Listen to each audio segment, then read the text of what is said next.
Are you seeing the error message? Sorry, we are unable to handle your request at this time on Rockstar Games.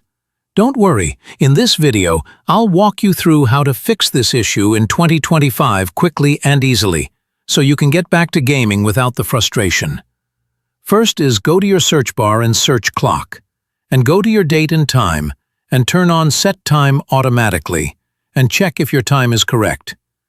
If it's not still working, open your Rockstar website and click your profile. Click the account under Account, click Settings, and then go to Linked Account tab. Here you can see Linked Account to your Rockstar.